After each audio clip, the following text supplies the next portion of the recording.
বিশেষ বিশেষ খবর। প্রধানমন্ত্রী নরেন্দ্র মোদী আজ পশ্চিমবঙ্গ ও অসমে 5টি নতুন অমৃত ভারত এক্সপ্রেসের যাত্রার সূচনা করবেন। ডিজিসিএ গত মাসে উড়ান বাতিল এবং বিলম্বের কারণে ইন্ডিগো এয়ারলাইন্সের উপর 22 কোটি টাকার বেশি জরিমানা ধার্য করেছে। ইউরোপীয় ইউনিয়ন এবং দক্ষিণ আমেরিকার বাণিজ্য জোট মার্কোসুর বিশ্বের অন্যতম বৃহৎ মুক্ত বাণিজ্য অঞ্চল গড়ে তুলতে চুক্তি স্বাক্ষর করেছে। গ্রিনল্যান্ডের ওপর মার্কিন নিয়ন্ত্রণের বিরোধিতার কারণ দেখিয়ে ইউরোপীয় ইউনিয়নের 8টি দেশের ওপর আমেরিকা 10% আমদানি শুল্ক ঘোষণা করেছে। ইন্দোরের হোলকার স্টেডিয়ামে ভারত আজ একদিনের ক্রিকেট সিরিজের তৃতীয় তথা শেষ ম্যাচে নিউজিল্যান্ডের মুখোমুখি হবে। আসছে বিস্তারিত খবরে। প্রধানমন্ত্রী নরেন্দ্র মোদী অসমের নওগাঁও জেলার কালিয়াবোরে কাজিরাঙ্গা এলিভেটেড করিডোর প্রকল্পের জন্য ভূমি পূজনে অংশ নেবেন। 86 কিলোমিটার দীর্ঘ কাজিরাঙ্গা এলিভেটেড করিডোর প্রকল্পটি একটি পরিবেশ সচেতন জাতীয় উচ্চ সড়ক প্রকল্প। এই প্রকল্পের 36 কিলোমিটার কাজিরাঙ্গা জাতীয় উদ্যানের মধ্য দিয়ে যাবে। এর ফলে আঞ্চলিক সংযোগ সুনিশ্চিত হওয়ার পাশাপাশি জীব বৈচিত্র্য রক্ষা পাবে। এরপর সন্ধ্যায় প্রধানমন্ত্রী পশ্চিমবঙ্গের হুগলি জেলার সিঙ্গুরে 830 কোটি টাকা মূল্যের একাধিক উন্নয়নমূলক প্রকল্পের সূচনা ও শিলান্যাস করবেন।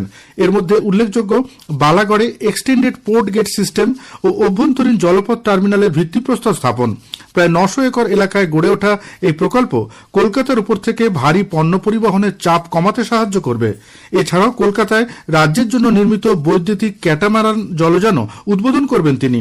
বাঁকুড়ার ময়নাপুর জয়রামবাটি নতুন রেল লাইন ও একাধিক অমৃত ভারত এক্সপ্রেস ট্রেনের সূচনাও রয়েছে তাঁর কর্মসূচিতে। এর মধ্যে রয়েছে হাওড়া আনন্দ বিহার টার্মিনাল, শিয়ালদহ বেনারস ও সাঁতরাগাছি তাম্বারাম অমৃত ভারত এক্সপ্রেস।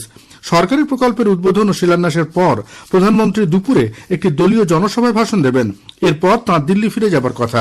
বিমান চলাচলে বিলম্ব ও বিমান বাতিলের কারণে বেসরকারি বিমান চলাচল নিয়ন্ত্রক সংস্থা ডিজিসিএ ইন্ডিগোকে 22 কোটি টাকা বেশি অর্থ জরিমানা করেছে। গত বছর 3 থেকে 5 ডিসেম্বরের মধ্যে 2507টি ফ্লাইট বাতিল এবং 1852টি উড়ান বিলম্বের ফলে বিভিন্ন বিমানবন্দরে আটকে পড়া 3 লক্ষেরও বেশি যাত্রী অসুবিধার সম্মুখীন হন। ইন্ডিগোর পরিচালন ব্যাহত হওয়ার কারণগুলির একটি বিস্তৃত পর্যালোচনা এবং মূল্যায়ন করার জন্য ডিজিসিএ দ্বারা গঠিত 4 সদস্যের একটি কমিটি দ্বারা পরিচালিত বিশদ তদন্তের পরে এই জরিমানা আরোপ করা হয়েছে। গত বছরের 5 ডিসেম্বর থেকে এবছরের 10 ফেব্রুয়ারির মধ্যে 68 দিনের জন্য দৈনিক 30 লক্ষ টাকা জরিমানা, যার পরিমাণ 20 কোটি 40 লক্ষ টাকা।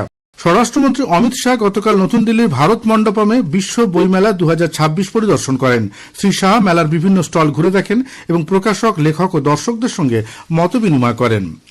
পশ্চিমবঙ্গে মুর্শিদাবাদের বেলডাঙ্গায় হিংসার প্রেক্ষিতে এরাজ্যের বিরোধী দলনেতা শুভেন্দু অধিকারী রাজ্যপাল ডক্টর সিভি আনন্দ বোসকে হস্তক্ষেপের অনুরোধ জানিয়েছেন। ঘটনাকে ভয়াবহ এবং আইন শৃঙ্খলা পরিস্থিতির অবনতি বলে উল্লেখ করে অবিলম্বে রাজ্যপালের হস্তক্ষেপ দাবি করেছেন তিনি। পাশাপাশি ভারতীয় ন্যায় সংহিতার 163 নম্বর ধারা প্রয়োগ ও বেলডাঙ্গাতে কেন্দ্রীয় আধা সামরিক বাহিনী মোতায়েনেরও দাবি জানিয়েছেন শুভেন্দুবাবু। বেলডাঙ্গায় লাগাতার হিন্দু সম্প্রদায়ের মানুষজনের ওপর হিংসার রেকর্ড রয়েছে বলে উল্লেখ করে তিনি এ ব্যাপারে উচ্চ সতর্কতামূলক ব্যবস্থা গ্রহণেরও দাবি তুলেছেন। বেসরকারি টিভি চ্যানেলের সাংবাদিকদের আক্রান্ত হওয়ার কথাও চিঠিতে উল্লেখ করা হয়েছে। রাজ্য সরকার হিংসা রোধে উপযুক্ত ব্যবস্থা নিচ্ছে না বলে 3 পাতার ওই চিঠিতে অভিযোগ করেছেন বিরোধী দলনেতা।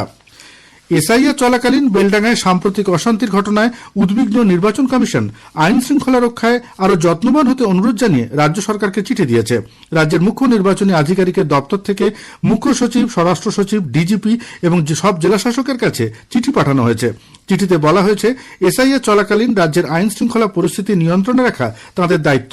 কোন এলাকায় হিয়ারিং কেন্দ্র ঘিরে যাতে পুনরায় অশান্তির ঘটনা না ঘটে সেদিকেও বিশেষ নজর দিতে বলা হয়েছে। পাশাপাশি জেলার জেলাশাসকদেরও সতর্ক থাকতে নির্দেশ দেওয়া হয়েছে। ইউরোপীয় ইউনিয়ন এবং দক্ষিণ আমেরিকার জোট মার্কোসুর বিশ্বের অন্যতম বৃহৎ মুক্ত বাণিজ্য চুক্তি স্বাক্ষর করেছে। এর ফলে ইউরোপীয় union Argentina, Brazil, Paraguay, Uruguay সহ মার্কোসুরভুক্ত দেশগুলোর মধ্যে 90%-এরও বেশি বাণিজ্য শুল্ক পাবে। 10 থেকে 15 বছরের মধ্যে ধাপে ধাপে এই শুল্ক হ্রাস পাবে।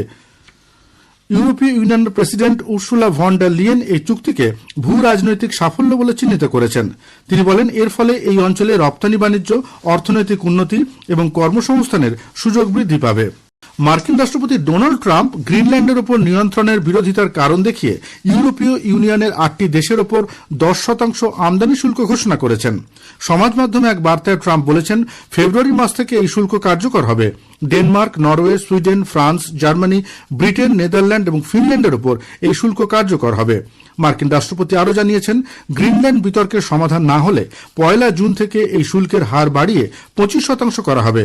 তিনি দাবি করেন, চীন ও রাশিয়াও গ্রিনল্যান্ড নিয়ে আগ্রহ প্রকাশ করেছে। আমেরিকা এই সামগ্রিক পরিস্থিতিকে বিশ্ব শান্তি ও নিরাপত্তার পক্ষে ঝুঁকিপূর্ণ বলে মন্তব্য করেছে। এদিকে ইউরোপীয় নেতৃবৃন্দ গ্রিনল্যান্ডকে কেন্দ্র করে মার্কিন রাষ্ট্রপতি শুল্ক বসানোর নিন্দা করেছেন। ইউরোপীয় কাউন্সিলের প্রেসিডেন্ট এবং ইউরোপীয় কমিশনের president Ursula von der Leyen যুক্তরাষ্ট্রের পক্ষে এই পদক্ষেপকে হঠকারী বলে সতর্ক করে দিয়ে বলেছে, ডেনমার্ক এবং গ্রিনল্যান্ডের সার্বভৌমত্বের প্রতি তাদের সম্মতি রয়েছে। ফরাসি রাষ্ট্রপতি ইমানুয়েল ম্যাক্রো জানিয়েছেন, ইউরোপ একজোট হয়ে এর জবাব দেবে। ব্রিটেনের প্রধানমন্ত্রী কিয়ার স্টারমার বলেছেন, যুক্তরাষ্ট্রের ওই সিদ্ধান্ত সম্পূর্ণ ভুল। ইউরোপের বিভিন্ন দেশও গ্রিনল্যান্ডের সমর্থনে তাদের সংহতি জানিয়েছে।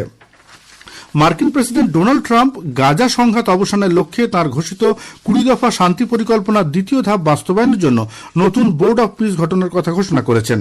এই বোর্ড গাজার প্রশাসন, পুনর্গঠন, আঞ্চলিক সহযোগিতা, বিনিয়োগ, অর্থ যোগানো এবং দীর্ঘমেয়াদী পরিকল্পনা নিশ্চিত করার দায়িত্বে থাকবে বলে হোয়াইট হাউস সূত্রে জানানো হয়েছে। ইরানের সর্বোচ্চ নেতা আয়াতুল্লাহ আলী খামেনি মার্কিন প্রেসিডেন্ট ডোনাল্ড ট্রাম্পকে কয়েক সপ্তাহ ধরে চলা বিক্ষোভের জন্য দায়ী করেছেন।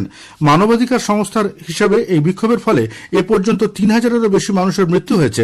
ইরানের রাষ্ট্রীয় গণমাধ্যম জানিয়েছে, খামেনি ইরানের ক্ষতির জন্য মার্কিন প্রেসিডেন্টকে অপরাধী বলে মনে করেন। বাংলাদেশের গাজীপুরে কালীগঞ্জ উপজেলায় সামান্য ঘটনাকে কেন্দ্র করে বিবাদের জেরে এক হিন্দু হোটেল মালিককে পিটিয়ে হত্যার অভিযোগ উঠেছে। এই ঘটনায় জড়িত থাকার অভিযোগে 3 জনকে গ্রেপ্তার করেছে পুলিশ। নিহত বছর 55 লিটন চন্দ্র ঘোষের মাথায় বেলচা দিয়ে আঘাত করা হয় বলে অভিযোগ। ঘটনাস্থলে মৃত্যু হয় তার।